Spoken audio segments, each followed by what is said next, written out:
Hello, welcome back to ever English. और हमारा आज का जो पैराग्राफ है वो इम्पोर्टेंस ऑफ रिस्पेक्टिंग एल्डर्स हमारा टॉपिक है, इससे रिलेटेड है। काफ़ी इंटरेस्टिंग पैराग्राफ है। So let's start.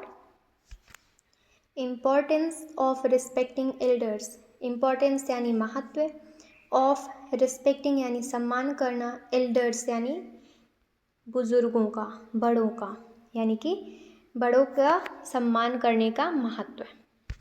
Respecting elders is an essential value that has been cherished by cultures across the world.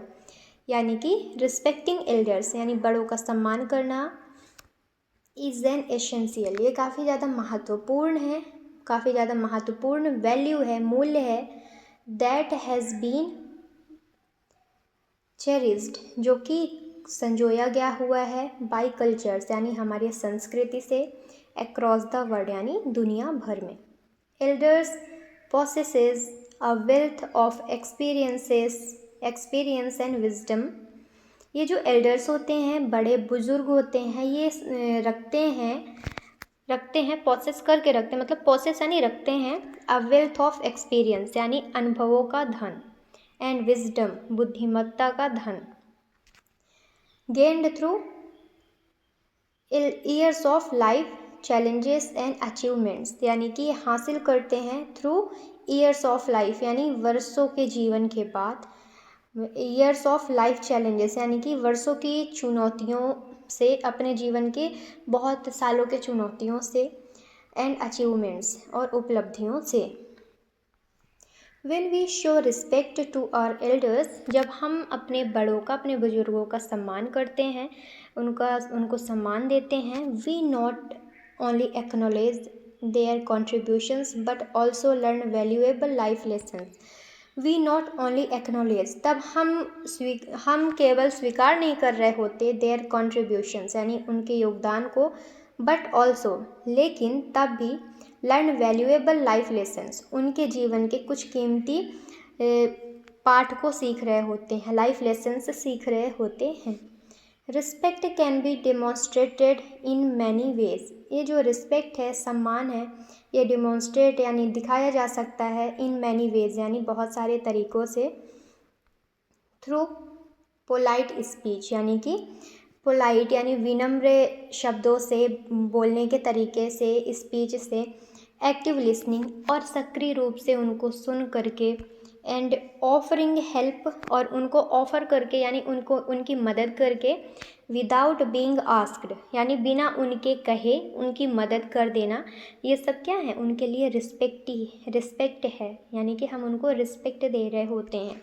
In many families, बहुत सारे परिवार में, एंड सोसाइटीज़ और समाज में, elders are seen as the guiding force, यानी कि ये जो एल्डर्स हैं, बुजुर्ग हैं, ये दिखाए गए होते हैं एज द गाइडिंग फोर्स यानी मार्गदर्शक शक्ति के रूप में। Offering advice in times of confusion, ये ऑफ़र करते हैं यानी कि हमको देते हैं एडवाइस यानी सलाह, इन टाइम्स ऑफ कन्फ्यूज़न यानी उलझन के समय ये हमको बहुत ही प्यारी प्यारी सलाह देते हैं। And support in times of hardship, यानी जब हमारी कठिनाई चल रही होती है, कठिनाई के समय ये हमको सपोर्ट करते हैं, हमारा समर्थन करते हैं। इग्नोरिंग और neglecting them may lead to a loss of cultural values and family unity, यानी कि इनको इग्नोर कर देना और नेग्लेक्ट यानी अनदेखा कर देना, देम यानी उन्हें, may lead to a loss of cultural value, ये शायद बढ़ावा दे सकता है to loss of cultural value, यानी कि हमारे सांस्कृतिक, हमारे पारंपरिक मूल्यों का, एंड फैमिली यूनिटी और पारिवारिक एकता का लॉस हो सकता है, हमारा घाटा हो सकता है। One reason to respect elders is the knowledge, यानी एक जो रीज़न है, एक जो कारण है टू रिस्पेक्ट एल्डर्स यानी हमारे बुज़ुर्गों का सम्मान करना, is the knowledge they hold, यानी कि वो जो नॉलेज पकड़ के रखते हैं, उनके पास जो ज्ञान होता है, वो भी एक कारण हो सकता है। Many have lived through historical events, बहुत सारे लोग तो जी चुके होते हैं ऐतिहासिक घटनाओं के साथ, सोसाइटल चेंजेस, सामाजिक परिवर्तन के साथ, एंड टेक्नोलॉजिकल डेवलपमेंट, प्रौद्योगिकी विकास के साथ, which gives them a broader perspective, जो कि उन्हें एक बहुत ही व्यापक दृष्टिकोण प्रदान करता है ऑन लाइफ यानी उनके जीवन में।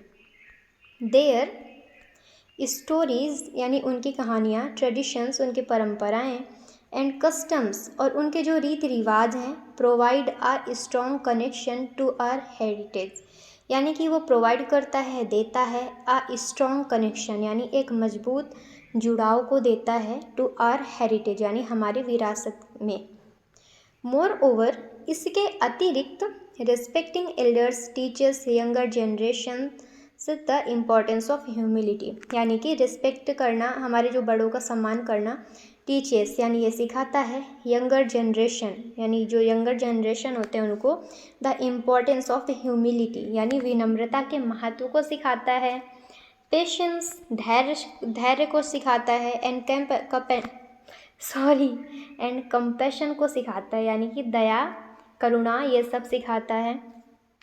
When children observe their parents, जब बच्चे उनके पेरेंट्स को ऑब्जर्व करते हैं, उनका अवलोकन करते हैं, और others treating elders with care and dignity, और जब कोई दूसरे ट्रीट कर रहे होते हैं एल्डर्स को यानी देख रेख कर रहे होते हैं, प्यार से केयर कर रहे होते हैं, डिग्निटी उनके गौरव का भी देख रेख कर रहे होते हैं, they are more likely to mirror that behaviour, तो काफ़ी ज़्यादा मतलब पॉसिबिलिटी हो जाती है टू मिरर यानी नकल करने का, दैट बिहेवियर उनके आचरण को, उनके व्यवहार को।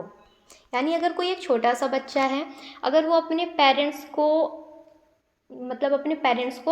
उनके पेरेंट्स को यानी कि उनके दादाजी को कैसे ट्रीट कर रहे हैं वो देख लेता है, अगर अच्छी तरह से ट्रीट करना वो देखता है तो वो भी अच्छे तरह से ही ट्रीट करता है, और अगर देख लेता है कि पेरेंट्स उनको नेग्लेक्ट कर रहे हैं, इग्नोर कर रहे हैं, उनके साथ उनके साथ गलत चीज़ों का यूज़ कर रहे हैं, गलत शब्द बोल रहे हैं, तो वो बच्चा भी वैसे ही ट्रीट करता है, और बहुत सारी पॉसिबिलिटी होती है कि वो बच्चा भी बड़ा होकर अपने पेरेंट्स के साथ ही वैसा ही करेगा।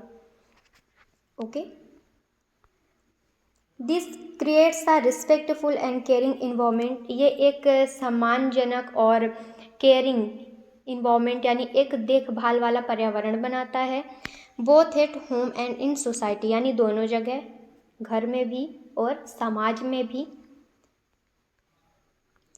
Elders also serve as emotional anchors, elders यानी जो बुज़ुर्ग होते हैं ये हमको प्रदान करते हैं, सर्व करते हैं, एज इमोशनल एंकर्स यानी भावनात्मक स्तंभ की तरह ये हमको चीज़ें प्रदान करते हैं। They often offer comfort and reassurance during difficult times, यानी कि वो अक्सर हमको कंफर्ट दे रहे होते हैं, आराम देते हैं, एंड रीअश्योरेंस यानी सांत्वना दे रहे होते हैं, ड्यूरिंग डिफ़िकल्ट टाइम यानी हमारे कठिन समय के दौरान।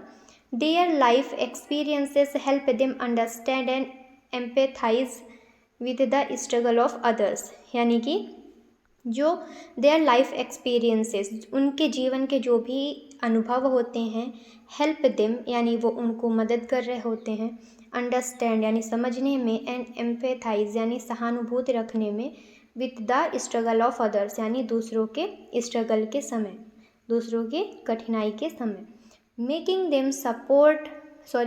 देयर सपोर्ट स्पेशली मीनिंगफुल, उनका जो समर्थन होता है वो विशेष तौर से काफ़ी ज़्यादा मीनिंगफुल होता है, अर्थपूर्ण होता है। Listening to their advice can help avoid mistakes, यानी कि उनके एडवाइस को सुनना, लिसनिंग टू देयर एडवाइस उनके सलाह को सुनना, कैन हेल्प ये मदद कर सकता है, अवॉइड मिस्टेक्स यानी गलती ना करने से मदद कर सकता है, ठीक है, and guide us toward better decisions, और हमें मार्गदर्शन दे सकता है टुवर्ड यानी की और, बेटर डिसीजन यानी एक बेहतर डिसीजन निर्णय लेने की ओर, निर्णय लेने में। In today's fast paced world, आज की तेज गति वाली दुनिया में, where material success is often prioritised, जहाँ पर जो मटेरियल सक्सेस है, चीज़ों के लिए जो सक्सेस है, सफलता है, इसे अक्सर ऑफन प्रायोरिटाइज यानी प्राथमिकता दी जाती है, वी समटाइम्स फॉरगेट, हम तो कभी कभी भूल ही जाते हैं, the emotional and moral grounding, यानी कि जो एक भावनात्मक और जो नैतिकता का जो आधार है, ग्राउंडिंग है, दैट एल्डर्स प्रोवाइड, जो हमारे एल्डर्स, हमारे जो बुज़ुर्ग हमको प्रोवाइड कर रहे होते हैं। डिसरिगार्डिंग, उसे हम डिसरिगार्ड कर देते हैं, नज़रअंदाज कर देते हैं। Them can lead to a break down in family values. Disregarding them यानी उनको नज़रअंदाज कर देना, कैन लीड यानी ये बढ़ावा दे सकता है, टू ब्रेक डाउन यानी कि तोड़ फोड़ में, इन फैमिली वैल्यूज़ यानी कि हमारे परिवार के मूल्यों में, एंड सोशल हार्मनी और सामाजिक सौहार्द में। ठीक है। रिस्पेक्टिंग देम, उनका सम्मान करना, किनका, हमारे एल्डर्स का, हमारे बुज़ुर्गों का, बड़े बुज़ुर्गों का, वरिष्ठों का। स्ट्रेंथन रिलेशनशिप्स, यानी कि ये रिलेशनशिप्स को, रिश्तों को काफ़ी ज़्यादा मजबूत बनाता है। एंड प्रोमोट्स, और बढ़ावा देता है, a culture of gratitude and care, यानी कि एक कल्चर को, ग्रैटिट्यूड आभार के संस्कृति को, और केयर देखभाल के संस्कृति को बढ़ावा देता है, प्रोमोट करता है, ताकि हमारी जो फ्यूचर जनरेशन है वो भी ऐसी ही चीज़ें देखे और ऐसी ही चीज़ों को अपनाए। आगे, इन कंक्लूजन यानी निष्कर्ष में, elders are not just old individuals, ये जो एल्डर्स होते हैं ये ना केवल ये पुराने व्यक्ति होते हैं, इंडिविजुअल्स होते हैं, बट वैल्यूएबल मेंबर्स, ये एक कीमती सदस्य होते हैं, ऑफ आवर फैमिलीज, यानी हमारे परिवार के लिए, एंड कम्युनिटीज़, हमारे समुदाय के लिए। देयर प्रेजेंस एनरिचेस, यानी इनका जो प्रेजेंस होता है, इनकी उपस्थिति एनरिचेस यानी समृद्ध करती है, आवर लाइफ्स यानी हमारे जीवन को, विथ विजडम के साथ, बुद्धिमत्ता के साथ, लव प्यार के साथ, एंड गाइडेंस मार्गदर्शन के साथ। बाय रिस्पेक्टिंग देम यानी उनका सम्मान करके, वी ऑनर देयर जर्नी, हम उनके यात्रा का भी सम्मान करते हैं। प्रिजर्व ट्रेडिशंस, हम जो हमारी परंपरा है उसको भी संरक्षित करते हैं, प्रिजर्व करते हैं, संजो कर रखते हैं। And create a compassionate society, और एक दयालु समाज का, दयालुतापूर्ण समाज का भी निर्माण करते हैं। इट्स अ स्मॉल जेस्चर, ये केवल एक छोटा सा जेस्चर है, इशारा है, that has a profound impact on both individuals character and community wellbeing, यानी कि दैट हैज़ अ प्रोफाउंड, जो कि गहरा इम्पैक्ट यानी असर डालता है, ऑन बोथ यानी दोनों में, इंडिविजुअल्स कैरेक्टर यानी अकेले कैरेक्टर में, एंड कम्युनिटी वेलबींग और सामाजिक कल्याण में भी, समुदाय के कल्याण में भी। ओके, तो हमारा पैराग्राफ होता है ख़त्म। हम एक बार वर्ड मीनिंग देखते हैं। पहला वर्ड है एसेंशियल, यानी आवश्यक, महत्वपूर्ण, यानी कि समथिंग वेरी इंपॉर्टेंट और necessary. Synonyms necessary, vital, crucial. Antonyms क्या होगा? Unimportant, optional, minor. अगला वर्ड है चेरिस्ड, यानी कि संजोया गया या फिर प्रिय, यानी कि डीपली वैल्यूड और loved, treasured, valued, loved. Antonyms क्या है? Neglected, ignored, hated. Next is possess, possesses यानी कि रखना, स्वामित्व होना। टू हैव और ऑन समथिंग। सिनोनिम्स क्या होगा इसका? Own, hold, have. Antonyms lack, loss, release. हमारा अगला वर्ड है विजडम, यानी कि बुद्धिमत्ता, ज्ञान। एक्सप्लेनेशन क्या होगा इसका? Knowledge gained by experiences. Synonyms intelligence, insight, prudence. Antonyms foolishness, ignorance, stupidity. अगला वर्ड है एक्नॉलेज, यानी कि स्वीकार करना। एक्सप्लेनेशन टू एक्सेप्ट और एडमिट द ट्रूथ। सिनोनिम्स क्या होगी? Admit, recognise, accept. Antonym deny, ignore, reject. Next is neglecting, यानी उपेक्षा करना, अनदेखी करना। Failing to care for properly. Synonyms ignoring, overlooking यानी भी अनदेखा करना, डिसरिगार्डिंग यानी भी अनदेखा करना, इग्नोर कर देना। Antonyms caring, attending, noticing. Next is heritage, यानी कि विरासत, सांस्कृतिक धरोहर। कल्चरल एक्सप्लेनेशन क्या होगा इसका? कल्चरल और traditional legacy passed down. Synonyms legacy, tradition, inheritance. Antonyms loss, newness, disregard. अगला वर्ड है ह्यूमिलिटी यानी विनम्रता। Quality of being humble and not proud. Synonyms modesty, meekness, politeness. Antonyms pride, arrogance, ego.